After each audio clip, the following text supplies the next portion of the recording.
2.5 years ago, we found Dr. John Calhoun knee-deep in mice in the mouse heaven he designed for the National Institute of Mental Health Animal Center near Washington. Dr. Calhoun wanted to find out what would happen to a mouse colony given everything mice need except living space. The result was chilling. 2.5 years ago, more than 2,000 mice were packed into Mouse City. Today, a tiny handful of survivors huddles in one corner of the city.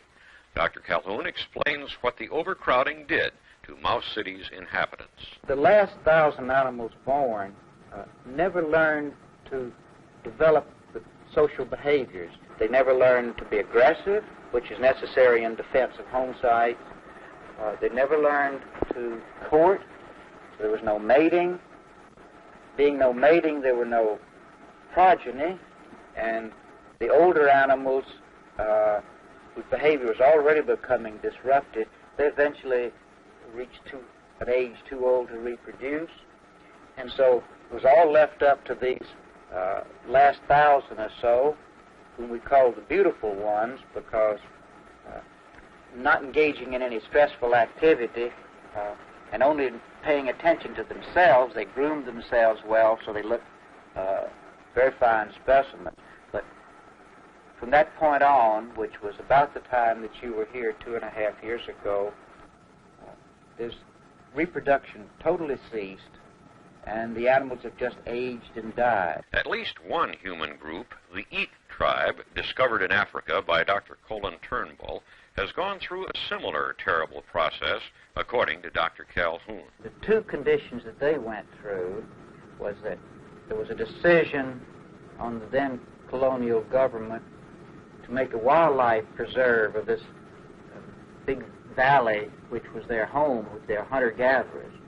They were moved up onto the mountainside and gathered together in much higher density. Instead of being spread out in small groups, they were all placed in one place, and also required to engage in an entirely different way of life, in which their social roles, everything they'd learned how to do had no meaning.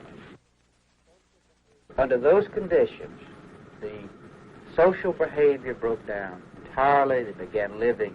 They still lived together, but their activities were just directed towards themselves. Everything you would think that's human disappeared. Perhaps the most chilling conclusion from his Mouse City studies, says Dr. Calhoun, is that once this change in social behavior occurs, it apparently cannot be reversed. It's this fact of apparent irreversible phase shifts that gives some of us a particular concern over the fate of the human situation, because we see worldwide the breaking down of social roles, the increase in contact both as a result of the breakdown of the social roles and because there are too many people, that this might lead to an overriding of our controls, of our total culture, and would be set into a process which would either fix us rigidly forever into some sort of global tribalism without any adaptation to change, or that would result perhaps eventually some decline, very much like we've seen here, but that postponed somewhat. Dr. John B. Calhoun, with a very sobering look at a possible future for us.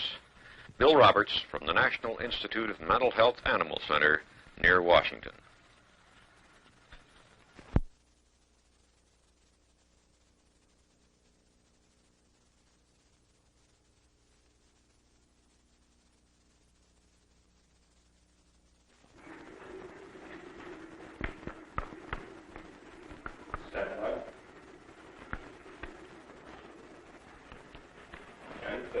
Dr. Calhoun, why do we have to make decisions now on our population control?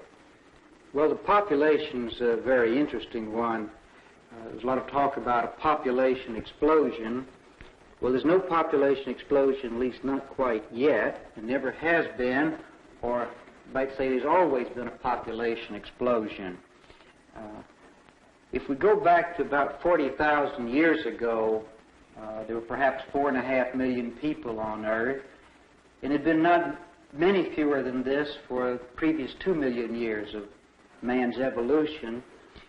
And then suddenly the numbers began to increase, and perhaps a little crude drawing here will show this.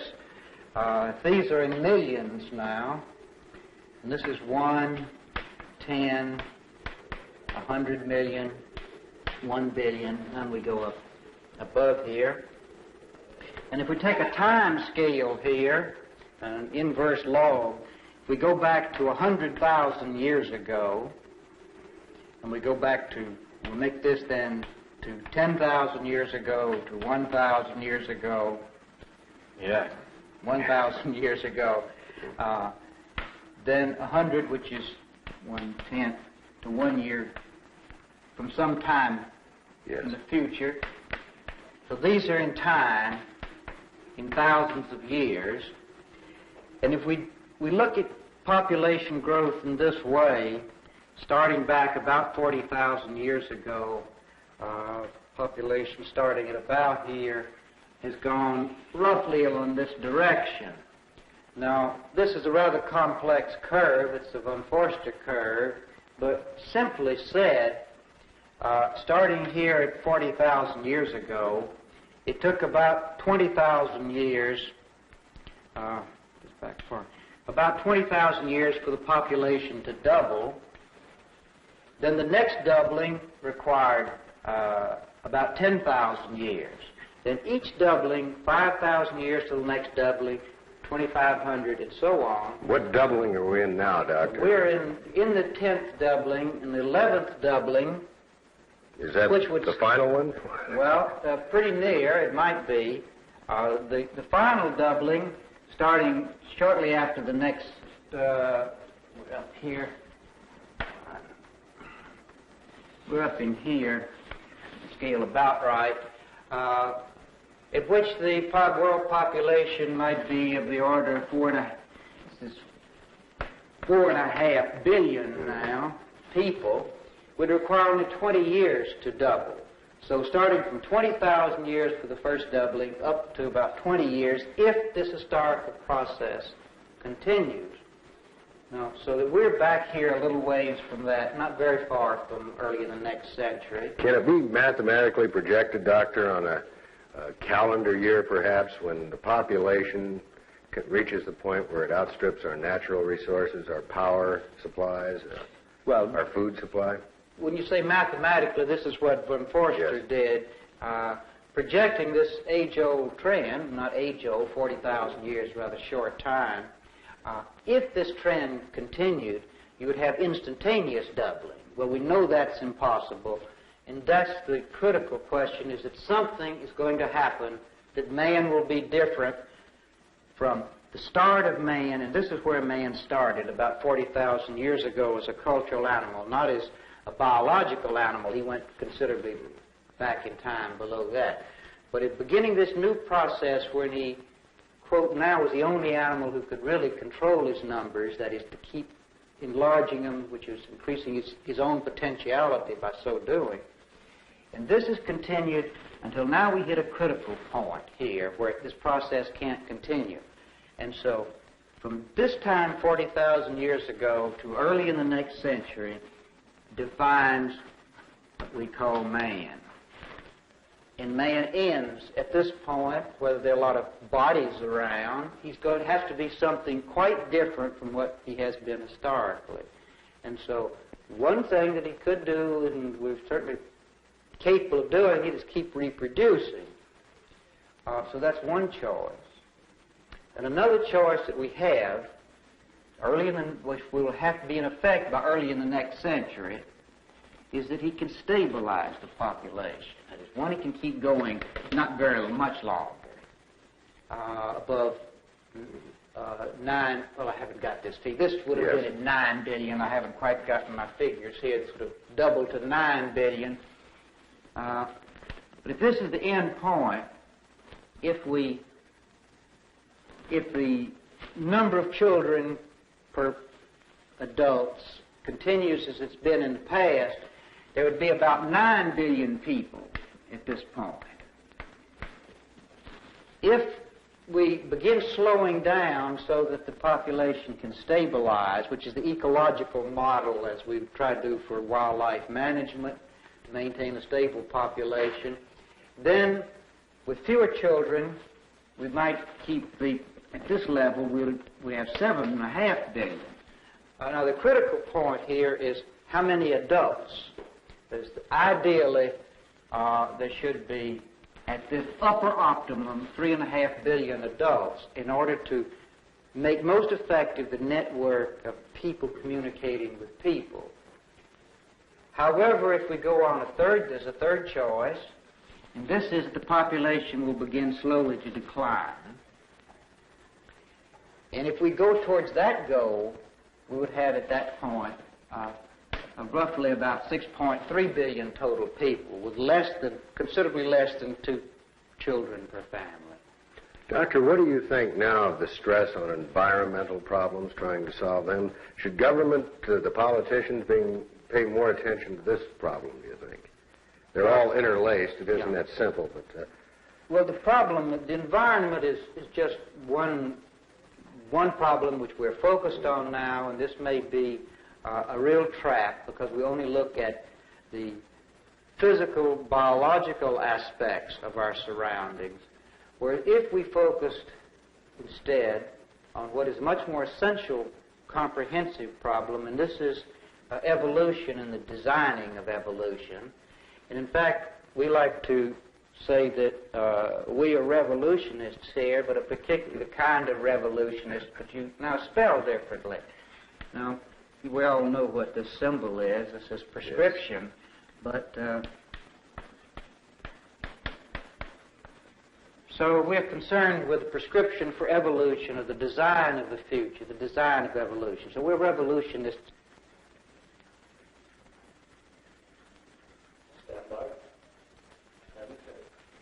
Well, Doctor, why are we falling into a trap paying so much attention to environment? Well, we are in an environmental crisis. There's no question about it. The concern of the government in this question is good.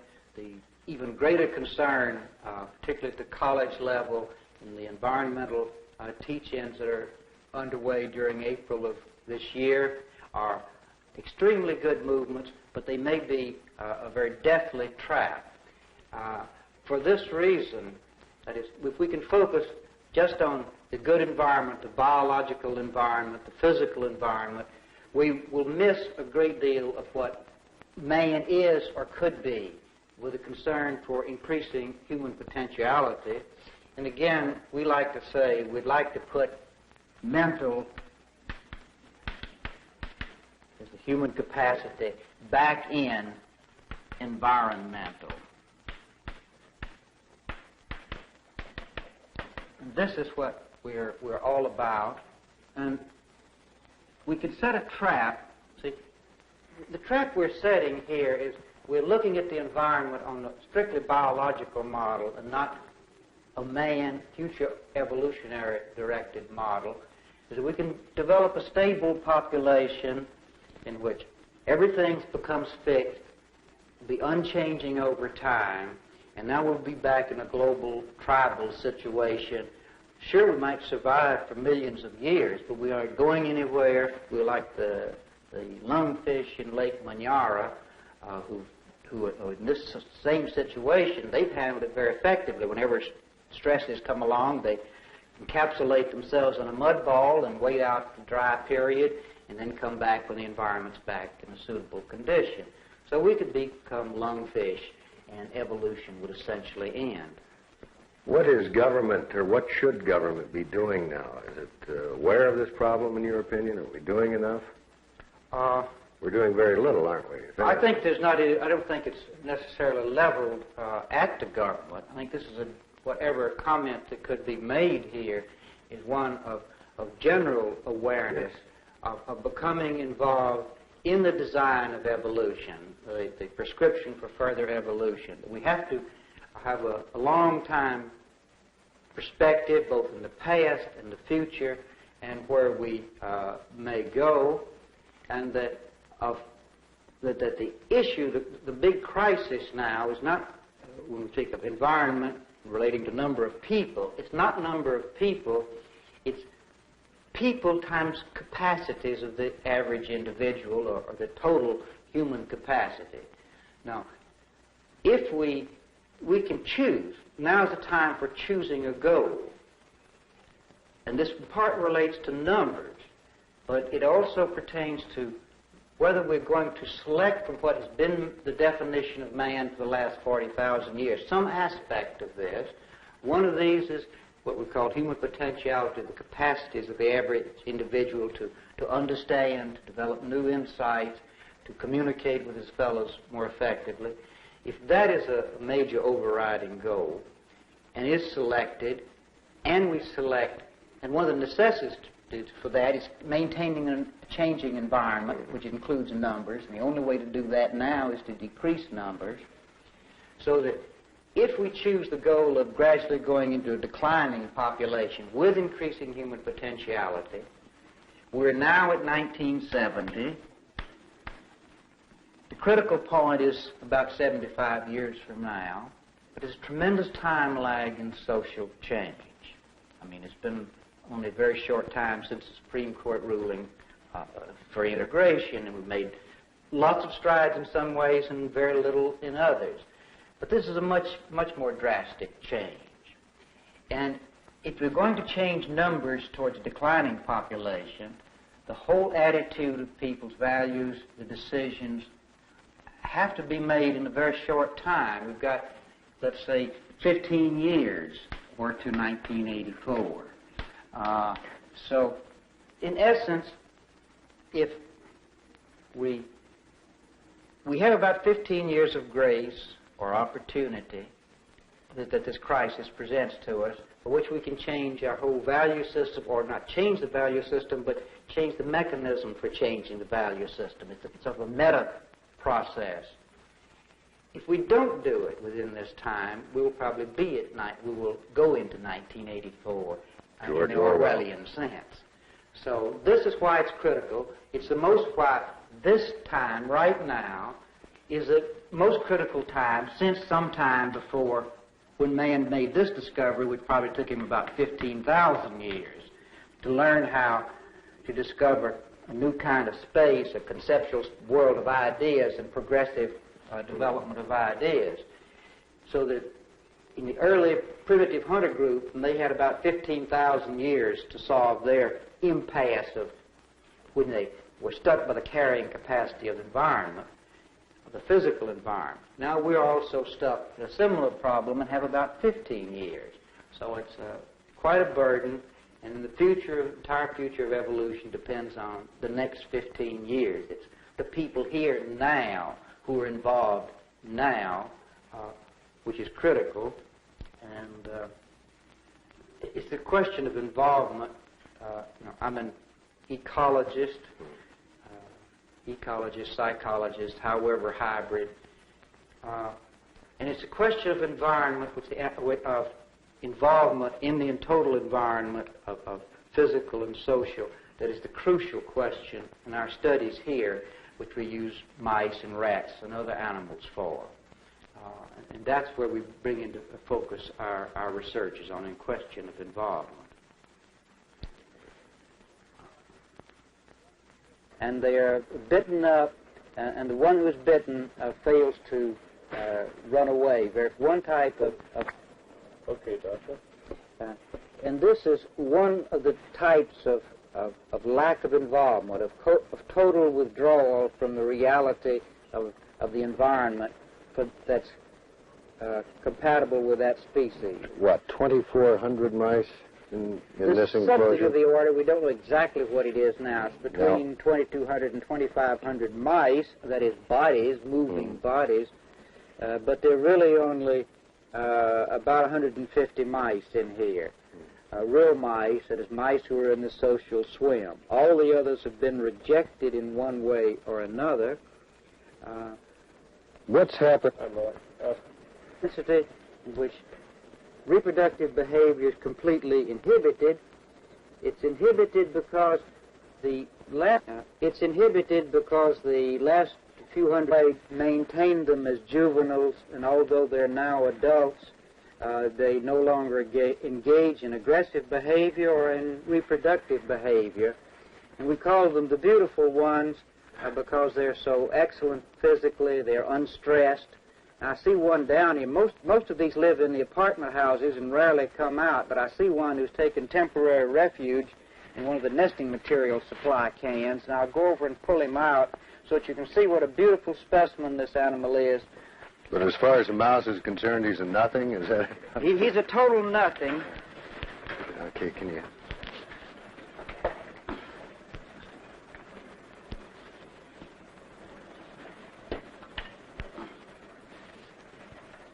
Now here he is lying in the, you going? Go ahead, Doctor.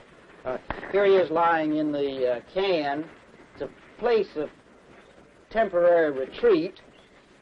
He's colored, very few, practically no wounds. He's in excellent physical shape. He has 2 or 3 nicks, but compared to most of the animals, he's in excellent shape.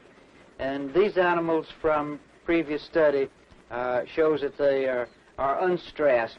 They're just not here insofar as involvement. Stated that you started this experiment with just a few mice some 20 months ago.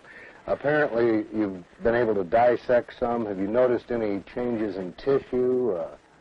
Well, the major thing... Stress. The major thing, well, certain classes of these, for instance, comparing these males on the floor here who are withdrawn, they are highly stressed animals, but the stress comes from each other because of this peculiar violence that they exhibit, which leaves them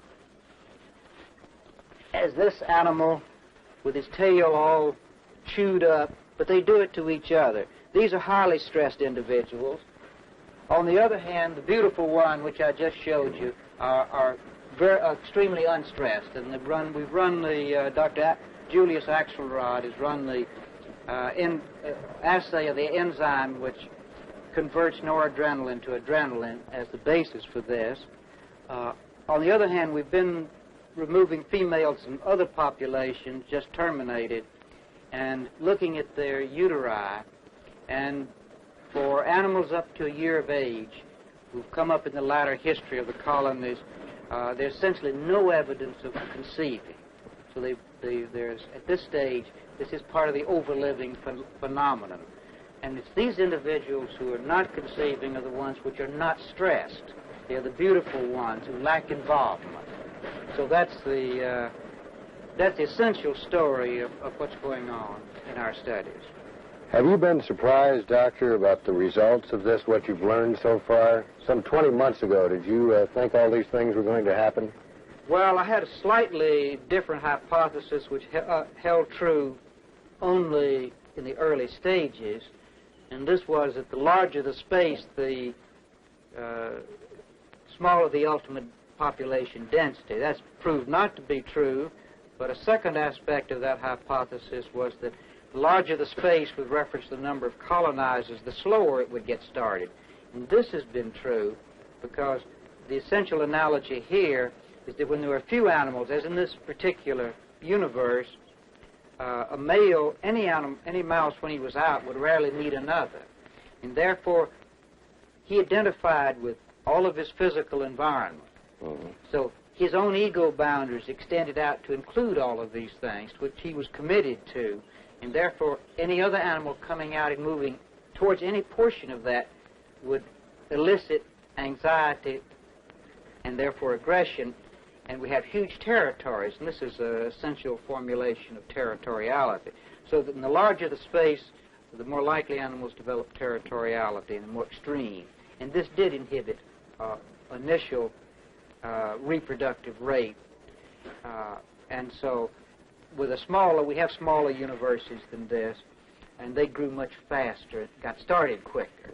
So that's another facet of this problem, that gradually washed out beyond a certain level, and then the population increased for a while fairly rapidly, and then it hit this level at which animals began being rejected out into public space as the males living on the floor here. The females are rejected, but they just don't come out. They stay back in the apartment houses. Doctor, one final question here. As a human... Okay, Carl. Dr. Calhoun, as a human being, after going through this experiment, what goes through your mind? Are you worried about the future of mankind? A pathological situation like this gives us an understanding of what may be going on in the human situation, or what might go on and be catastrophic. And what is really catastrophic and where the real fear is on a level where the mice and man are extremely similar.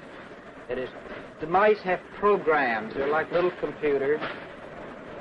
And this is basically genetic with a much smaller element of learned behavior. And too high contact rate disorganizes the program so that it gets washed out, so it's disconnected or it doesn't express itself. This is where you get the lack of involvement. On the human level, we do have a much more complex brain.